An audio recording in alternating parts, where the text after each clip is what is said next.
কলকাতায় এখন কিন্তু বৃষ্টি লাগাতার চলছে। আর বৃষ্টির জল পেয়ে দেখুন ছাদ বাগানে আমার সবজি হয়েছে কীরকম।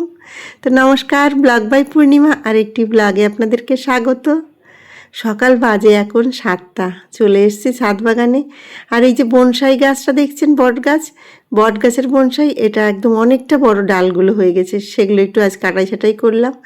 আর দেখুন ছাদ বাগানে কীরকম বরবটিগুলো হয়েছে, একদম মোটা মোটা বরবটি, 1-1.5 হাত করে লম্বা লম্বা বরবটি। ছাদ বাগানে এরকম সবজি হলে সে যে কী আনন্দের। বিশেষ করে আমার তো ভীষণ ভালো লাগে, আর আমি তো ভীষণ গাছ ভালোবাসি। আর দেখুন কি সুন্দর একটা কুমড়ো। আমার ছাদ বাগানে কিন্তু অনেক কুমড়ো গাছ লাগাই, অন্যান্যবার ফুল হয় প্রচুর, কিন্তু কুমড়ো কখনো পাই না। এবার কুমড়ো হয়েছে, এই কুমড়ো দেখে তো আমার আরও ভালো লাগছে। আর এই যে গাছটি ভর্তি হয়েছে কাগজি লেবু। আর সবেদা গাছে তো প্রচুর সবেদা এখন পাকছে। আর সবেদা যদি 2-1 দিন না তুলি, তখন দেখবো নিচে এসে বাদুড়িয়ে খেয়ে ফেলে দিয়েছে, পচে গেছে। তাই সবেদা এখন মাঝে মধ্যে 1-2 করে সবেদাও তুলতে হয়। তারপরে আতা পাকতে শুরু করেছে গাছে, 2-1 করে আতাও তুলছি। এই যে কি আনন্দের লাগছে না, আনন্দে আমার মন যেন ভরে ওঠে।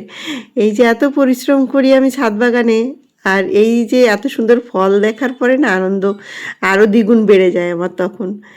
এই যে বৃষ্টির জল পেয়ে দেখুন বেদানাটা পেকে ফেটে গেছিলো, আমি দেখতে পাইনি, সেটা আবার পচে গেছে, জল ঢুকে গিয়ে পচে গেছে। তা তুললাম একটা আতা, বেদানা, বরবটি, আর নিচের ছাদেও রয়েছে বরবটি হয়েছে, সবজি হয়েছে, সেগুলোও তুলবো। এটা 3তলার উপরের ছাদ থেকে কিছুটা তুললাম, আর নিচের 2তলার ছাদের উপরেও রয়েছে।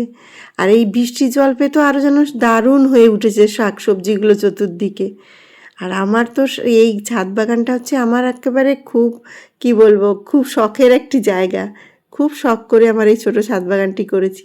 আর এই বেগুন গাছে ছোটো ছোটো বেগুন হয়, কিন্তু এই বেগুনগুলো খেতে খুব ভালো লাগে মাছের ঝোলে। তবে ওই যে আমার ছেলে মেয়ে তো কোনো মাছের ঝোলে বেগুন দিলে তরকারি খেতেই চায় না। আমার একার জন্য একটু অল্প করে করি কখনো কখনো, তবে একার জন্য কোনো রান্না করতে ভালো লাগে না। এই দেখুন গাছ পাকা আতা, আর এই আতা তো দারুণ টেস্টি। বাজার থেকে নিয়ে এসছে এই যে রুই মাছ নিয়ে এসছে, চিকেন নিয়ে এসছে ছেলে মেয়ে। এখন একটু রান্না করব, আর মেয়ে খাবে পটল, তাই পটলটা একটু কাজু বাদাম পোস্ত বাটা দিয়ে আজ পটলটা করবো একটু দই দিয়ে। আর এই যে গাছের থেকে আবার একটা ঝিঙে নিয়ে যাই, যে মাছ দিয়ে ঝিঙে দিয়ে পাতলা ঝোল করলে কাঁচা লঙ্কা জিরা বাটা দিয়ে, এটা কিন্তু খেতে বেশ ভালো লাগে, সেটাই ভাবছি করব। তা এখন বিকাল বাজে 4:30, আবারও ছাদ বাগানে চলে এসেছি। আমি যাব একটু আমার ভাসুরের বাড়িতে, তাই ভাবলাম কিছু সবজি নিয়ে যাই আমার ছাদ বাগানের। আর ছাদ বাগানের সবজি সবাইকে দিয়ে খেতেও তো বেশ ভালো লাগে, তার জন্য ভাবলাম ছাদ থেকে কিছু সবজি তুলে নিয়ে আসি। আর আমার ছাদ বাগানে তো এত সবজি হয়, নিজে একা খেয়েও শেষ করতে পারি না, এত সবজি হয়। তাই এই যে হাতেও পাচ্ছি না, একটা লোহার শিক দিয়ে উপর থেকে টেনে টেনে এই যে সবেদাগুলো দেখুন পারলাম। এই যে তবে সবেদাগুলো কিন্তু এখন একটু শক্ত আছে, এগুলো পেকে গেছে, শক্ত আছে। এই সবেদাগুলো নিয়ে আবার চালের মধ্যে যদি একটু ঢুকিয়ে রাখি, তাহলে একদম সুন্দর পেকে যাবে, 2 দিনের মধ্যে নরম হয়ে যাবে আর কি, গাছ থেকে যখন তোলা হয়। আর দেখুন এই যে ডাঁটা তুললাম, সবেদা তুললাম, এগুলো কিছুটা লেবু নিলাম। তো এগুলো তুলে নিয়ে এখন যাব আমি একটু আমার ভাসুরের বাড়িতে। আর ছাদ বাগানে যখন এত সবজি হয়, চতুর্দিকে সবাইকে আমি দিয়ে খাওয়ার আনন্দটাও আলাদা। হাতে পাচ্ছি না, দেখুন উপরে উপরে রয়েছে, চিচিঙ্গে হয়েছে, চিচিঙ্গেগুলোর মানে কোঁকড়ানো চিচিঙ্গেগুলো কিন্তু খুব একটা ভালো হয়নি। আর বরবটিগুলোও দেখলে মন ভরে যায়, এত সুন্দর মোটা মোটা বরবটি হয়েছে।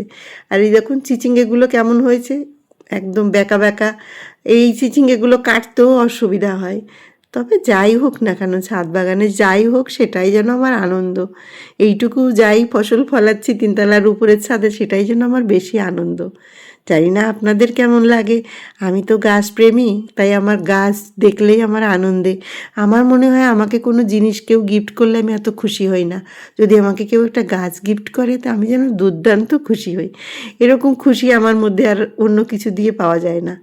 এই দেখুন চিচিঙ্গেগুলোর সাইজ দেখুন কীরকম তেড়া বেঁকা, কীরকম হয়েছে চিচিঙ্গেগুলো। তবে আমি অন্যান্যবার কোনোবারও চিচিঙ্গে লাগাইনি, এইবার প্রথমেই আমি চিচিঙ্গে লাগালাম ছাদ বাগানে। আর উচ্ছে তো আমার ছাদ বাগানে প্রতি বছরই এরকম সুন্দর করে হয়। আর উচ্ছে গাছ আমার আলাদা করে লাগাতেও হয় না, এই যে পাকা উচ্ছে নিচে পড়ে থাকে, এখান থেকে সেখান থেকে চতুর্দিক থেকে দেখবো ছাদ বাগানে উচ্ছে গাছ। আর ওই যে সবজির খোসা এনে এনে আমি সমস্ত গাছের গোড়ায় ঢালি, ঢেলে দিই সমস্ত সবজির খোসা। আমি তো তরকারি যত খোসা হয় সেগুলো আমি ফেলি না, সব এনে রাখি ছাদ বাগানে। তো আজকের মতন ব্লগটি আমি এখানেই শেষ করছি, আবার একটি নতুন ব্লগে দেখা হবে। বাই।